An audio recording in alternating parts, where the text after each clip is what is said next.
චීවර මාසය කියන්නේ නෝනා වස්තුම් මාසයේ පුරාවට කරගත්තා වූ ඒ සියලුම පින්, ඒ සියලුම කුසල් අර්ථවත්ව ජීවිතයට එකතු කරගන්න මාසය තමයි චීවර මාසය කියලා කියන්නේ. ඒතකොට චීවර මාසයේ තරම් මේ ලෝක ධාතුවේ පින්කම් සිද්ධ වෙන මාසයක් වෙන නෑ නෝනා. තේරෙනවද? චීවර මාසයේ තරම් පින්කම් සිද්ධ වෙන මාසයක් වෙන නැහැ. ඒ වගේමයි පින් බලාපොරොත්තුව ජීවත් වෙන දෙවියන්, අමනුෂ්‍යයින් මේ සෑම කෙනෙකුටම සස්ත්‍රීක ආකාරයෙන් පින්පෙත් ලබා ගැනීමට තිබෙන අවස්ථාව මාසය තමයි මේ චීවර මාසය. ඒ වගේම කටින පින්කම් උදෙසා සහසම්බන්ධ වෙන ගෞරවනීය ගිහි පින්වතුන්ලාටත් අප්‍රමාණ වූ පිනක් රැස් කරගන්න තියෙන මාසයයි චීවර මාසය කියලා කියන්නේ. ඒ නිසා පින්වතුන්ලා දක්ෂ විය යුතුයි. පුරා 3 මාසයක් තමන්ගේ ගම්වල, තමන්ගේ නගරවල, පන්සලේ, ආරණ්‍ය කුටියේ ගෞරවනීය සාමින් වහන්සේලාට වස් ආරාධනාවන් සිද්ධ කරලා ඒ වස් ආරාධනාවන් තුල ඒ අටමහා කුසලයකට අවශ්‍ය සියලුම ධර්මතාවයන් ජීවිතයට එකතු කරගෙන ඒ අටමහා කුසලය විදර්ශනාත්මක ආකාරයෙන් පරිපූර්ණ කරගන්න මේ මාසය තුල දක්ෂ වෙන්න ඕනේ. ඒතර අපි කොහොමද පින්වතුනි මේ වස්තුම් මාසය තුල රැස් කළා වූ සෑම පිනක්ම විදර්ශනාත්මකව අපේ ජීවිතයට එකතු කරගන්න. ඒ කියන්නේ මේ පින කොහොමද අපි මහත්ඵල මහානිසංස පින්කමක් බවට පත් කරගන්නේ? තේරුණාද? මහත්ඵල මහානිසංස. ආනිසංස තියෙන පින්කමක් විතරක් නෙමෙයි. මහත්ඵල මහානිසංස පින්කමක් බවට අපේ මේ වස්සානේ ගත කරගන්නේ කොහොමද කියන කාරණේ. එතෙන්දී පින්වතුන්ලා කල්පනා කරන්න ඕනේ මේ වස්තුම් මාසයේ පුරාවට අපි කුමක්ද සිද්ධ කළේ කියලා පින්වතුනි. අපි කුමක්ද සිද්ධ කළේ? උතුම් ආර්ය අෂ්ටාංගික මාර්ගය ශක්තිමත් කරගත්තා. සම්මා දිට්ඨිය අර්ථයන් ශක්තිමත් කරගත්තා. තෙරුවන් කෙරෙහි සද්ධාව වඩමින් සම්මා සංකප්පයන්ගේ අර්ථයන් ශක්තිමත් කරගත්තා. සම්මා වාචා, සම්මා කම්මන්තෝ, ආජීවෝ සීලේට අදාළ අංගයන් අපි ශක්තිමත් කරගත්තා. සම්මා වායාමයන් අපි ශක්තිමත් කරගත්තා. ආජීව අට්ටමක සීලේ ආරක්ෂාව තුල ඉඳගෙන පින්කම් කරමින්. ඒ වගේම සම්මා සතිය, කුසලයේ අගය, සීලයේ අගය, ධර්මයේ අගය, සම්මාදිට්ඨිය අගය අපි තේරුම් ගත්තා. පින්වතුනි මේ 3 මාසය පුරාවට අපි සිද්ධ කළේ කුමක්ද? දුකෙන් මිදීම උදෙසා, තෘෂ්ණාව සියුම් කර ගැනීම උදෙසා තමා තුලින් ආර්ය අෂ්ටාංගික මාර්ගයේ ශක්තිමත්භාවය අපි ඇති කරගත්තා. එතකොට දැන් වස්තුම් මාසයේ නිමා වෙලා තියෙන්නේ, උතුම් චීවර මාසයේ උදා වෙලා තියෙන්නේ. දැන් අපි ආර්ය අෂ්ටාංගික මාර්ගයේ වඩලා පින්වතුනි සම්මා සමාධිමත් හිතක් ඇති කරගත්තා වූ මොහොතක්. අනිවාර්යයෙන්ම සම්මා සමාධිමත් හිතක් ඔබ තුල තියෙන්න ඕනේ. ඔබ වස්පින්කම් ආර්ය අෂ්ටාංගික මාර්ගයට අදාළව සිද්ධ කරගත්තා නම් සම්මා දිට්ඨිය අර්ථයන්ට, සම්මා සංකප්පයන්ගේ අර්ථයන්ට, ඒ කියන්නේ ලෞකික ප්‍රඥාව වැඩිම උදෙසා ඔබ මේ පින්කම් මාලාව සිද්ධ කරගත්තා නම් අනිවාර්යෙන්ම ඔබ තුල මේ වෙලාවේ සම්මා සමාධිමත් හිතක් තියෙන්න ඕනේ. ඒ නිසා ඔබ තුල සම්මා සමාධිමත් හිතක් නැත්නම් ඔබ ඒ පිළිබඳ කලබල විය යුතු නැහැ. ඔබ කළා වූ පින්කම් නැවත ආවර්ජනය කරන්න. දුන්නා වූ දානයන්, පූජා කළා වූ පිරිකර, ඒ වගේම සමාදන් වුණා වූ සීලයන්, වැඩුවා වූ මෛත්‍රී ධර්මයන්, ශ්‍රවණය කළා වූ සද්ධර්මයන්, තෙරුවන් කෙරෙහි සද්ධාවෙන් කළා වූ උපස්ථානයන්, මේවා සිහිපත් කරද්දී බුදුරජාණන් වහන්සේ දේශනා කරනවා ඔබේ හිත සංසිඳෙනවා කියලා. ඒ සංසිඳුණු සිත සමාධිමත් සිතක් බවට පත් වෙනවා කියලා. ඒ නිසා මේ මාසය තුල සෑම විහාරස්ථානයකම, සෑම පන්සලකම, සෑම කුටියකම වස්පින්කම සිද්ධ වෙන මොහොත. ඒ වස්පින්කම් සිද්ධ වෙන මොහොතේ, ඒ කටින වස්ත්‍ර පූජාව සිද්ධ වෙන මොහොතේ පින්වතුන්ලා මොහොතක් දැස් දෙක පියාගෙන මේ වස්තුම් මාසය තුල ඔබ වැඩිවා වූ ආර්ය අෂ්ටාංගික මාර්ගයේ උපයෝගී කරගෙන සම්මා සමාධිමත් හිතක්, පංච නීවරණ යටපත් වුණා වූ හිතක් ඇති කරගෙන ඒ පංච නීවරණ යටපත් වුණා වූ හිතෙන් ඔබ මොහොතක් දැස් දෙක පියාගෙන මේ රැස් කරගත්තා වූ සෑම ලෞකික ආර්ය අෂ්ටාංගික මාර්ගයට අදාළ පිනක්ම සතර සටිපට්ඨානයක් බවට පත් කරගන්න. මහත්ඵල මහානිසංස පින්කමක් බවට පත් කරගන්න. මෙච්චර දවසක් අපි කළේ ආනිසංස සහිත පින්කමක්. ලෞකික අරමුණු ඇතුව මෙලවදී ලබමි, පරලවදී ලබමි කියන අරමුණු ඇතුවයි අපි පින්කම් සිද්ධ කළේ. දැන් ඒ ලෞකික මාර්ගයෙන් මොහොතක් බැහැර වෙලා ඒ ලෞකික මාර්ගය තුල ඇති කරගත්තා වූ සම්මා සමාධිමත් හිත ප්‍රයෝජනෙට අරගෙන මොහොතක් දැස් දෙක පියාගෙන ඔබ ඒ ලෞකික ආර්ය අෂ්ටාංගික මාර්ගය සතර සටිපට්ඨානෙන් දකින්න පිංගතුනි. ඒක දකින්නේ කොහොමද?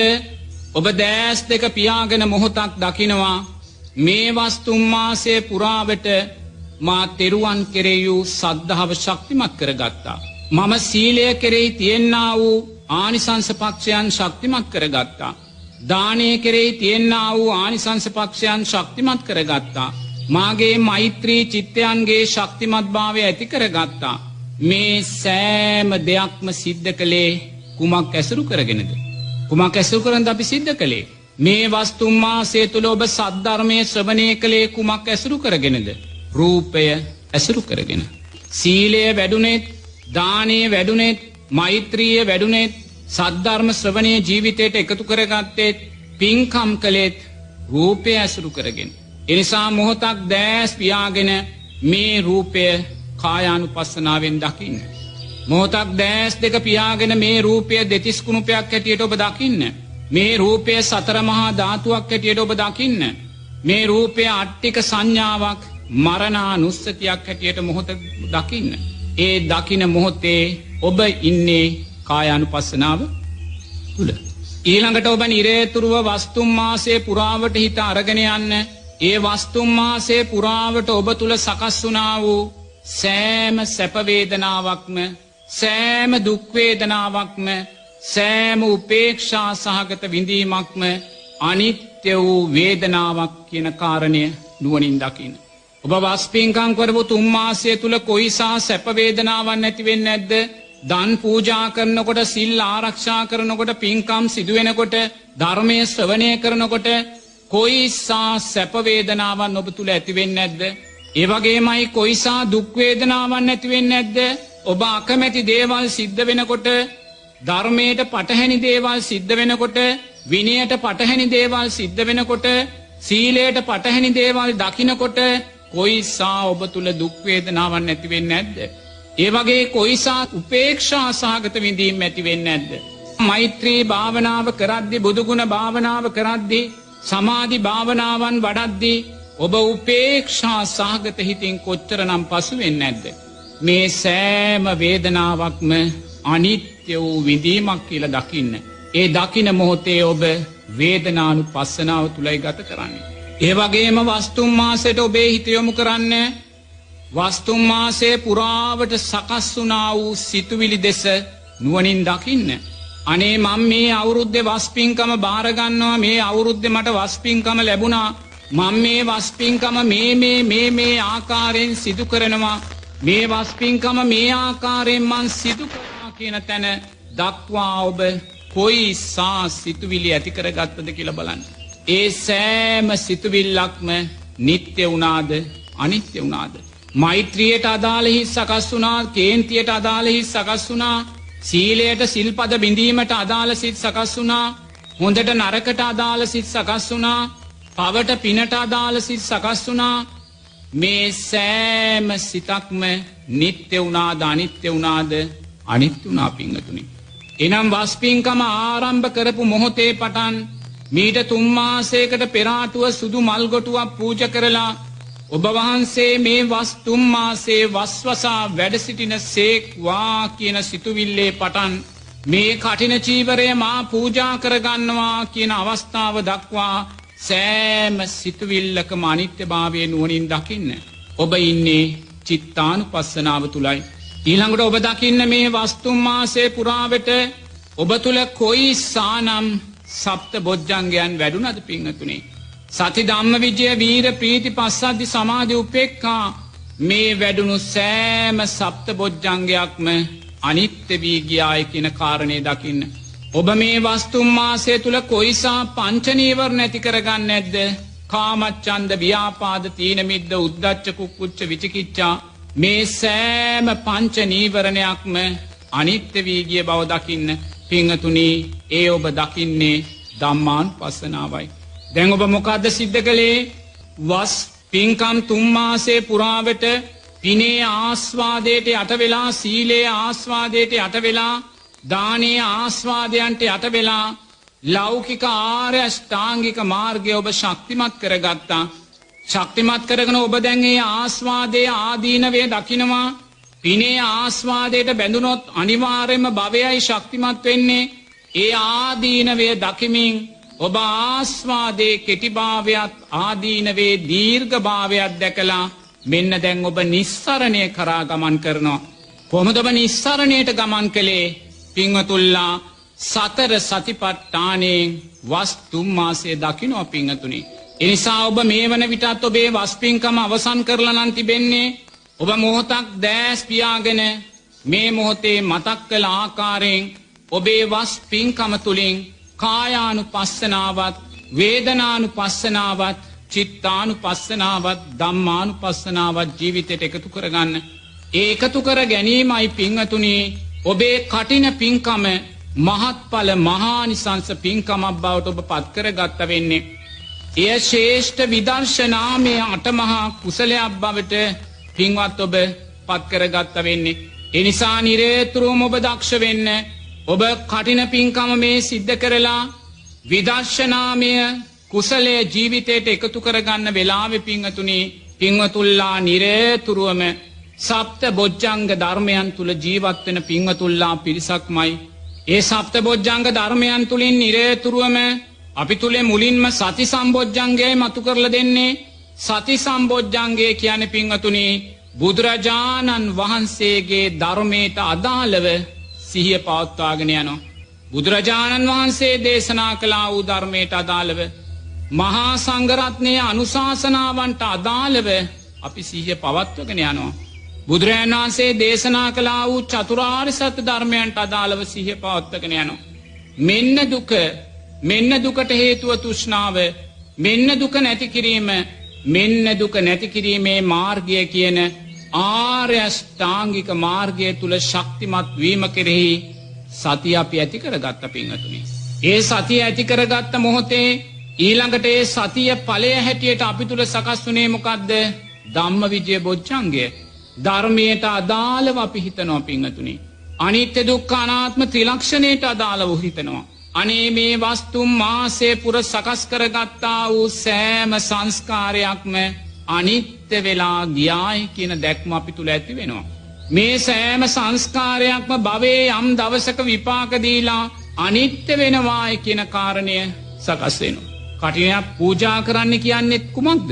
සංස්කාරයක ඵලයක්. හැමෝටම කටින පින්කම් කරන්න බෑනේ නේ. හැමෝටම කටින පින්කම් කරන්න බෑ. කටින පින්කමක් සිදු කිරීම කියන්නේ සංස්කාරයක ඵලයක්.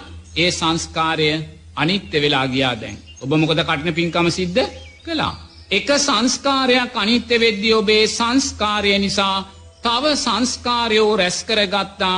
ඒ සෑම සංස්කාරයක් තුලින් මෙයා ධම්මවිජය බොජ්ජංගේ මතු කර ගන්නවා. අනේ මේ සෑම සංස්කාරයක්ම අනිත්‍යයි කියන තැන ඉඳන් එයා ධම්මවිජය බොජ්ජංගේ මතු කර ගන්නවා පින්වතුනි. එතකොට මේ සංස්කාරයන් විපාකයට එම සදා අපිට උපකාරක ධර්මයක් සකස් කරලා දුන්නේ මේ රූපයමයි. මේ රූපය අනිත්‍ය දුක්ඛ අනාත්ම ත්‍රිලක්ෂණයට යටත් කරලා දකිනවා.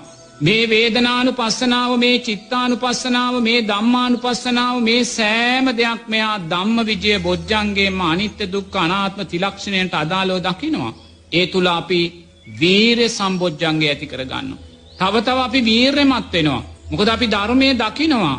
මේ වස්තුම් මාසය තුල ඔබ වස්තුම් මාසයේ නිවැරදිව ආර්ය අෂ්ටාංගික මාර්ගයේ වැඩුවා නම් ඔබ සම්මා දිට්ඨිය අර්ථයන්ගේ තියෙනා වූ ආනිසංසය ජීවිතය තුලින් දැක්ක කෙනෙක්. තෙරුවන් කෙරෙහි සද්ධාව ඇති කරගනිද්දී ඒ සද්ධාව තුලින් භව දුක කියන කාරණේ අපි තුනී කර ගත්තා කියන විශ්වාසය ඇති කරගත්ත කෙනෙක්. ඔබ මෝහය දුරු කර ගැනීම උදෙසා අමෝහය ඇති කර ගැනීමේ විශ්වාසය ඇති කරගත්ත කෙනෙක්. ඔබ සීලය ආරක්ෂා කරපු නිසා සීලේ ආනිසංස පක්ෂය ඔබ දැක්ක කෙනෙක්. දානයේ පූජා කරපු නිසා දානෙන් ලැබෙන ආයුෂ වර්ණයේ සැපේ බලය ඔබ අත්දැකීමෙන් දැක්ක කෙනෙක්. මෛත්‍රිය වැඩිම නිසා එහි ආනිසංස පක්ෂයන් ඔබ ජීවිතය තුලින් අත්දැක්ක කෙනෙක්. අන්න පිංගතුනි ධම්මවිජය බොජ්ජංගය තමා තුල වැඩෙද්දී ධර්මයේ ආනිසංසයන් Taman දකිද්දී මේ ධර්මයේ ආනිසංසයන්ගේ අනිත්‍ය දුක්ඛ අනාත්ම ත්‍රිලක්ෂණය Taman දකිද්දී තමා තුළ වීරිය බොජ්ජංගය වැඩෙනවා. තව මේ මාර්ගය වඩනවා. දෙයනේ මෙච්චර දවසක් මං රැවටිලා හිටියේ සංසාරේ මම මෙවැනි කටන පින්කම් දසදහස් ගණනක් කරලා ඇති. සංසාරේ මම මෙවැනි කටින වස්ත්‍ර පූජාවන් දසදහස් ගණනක් පූජා කළා ඇති. මේ සංස්කාරයෝ අනිත්‍යයි කියන තැන එයා තුල විදර්ශනාත්මක ධම්මවිජය බොජ්ජංගය තව ශක්තිමත් වෙනවා නෝන. ඒ ශක්තිමත් වෙද්දී ආ ධර්මයයි දකින්නේ, ලෝකේ යථාර්ථයයි, ලෝකේ ඇත්තයි දකින්නේ, චතුරාර්ය සත්‍යයයි ආ දකින්නේ.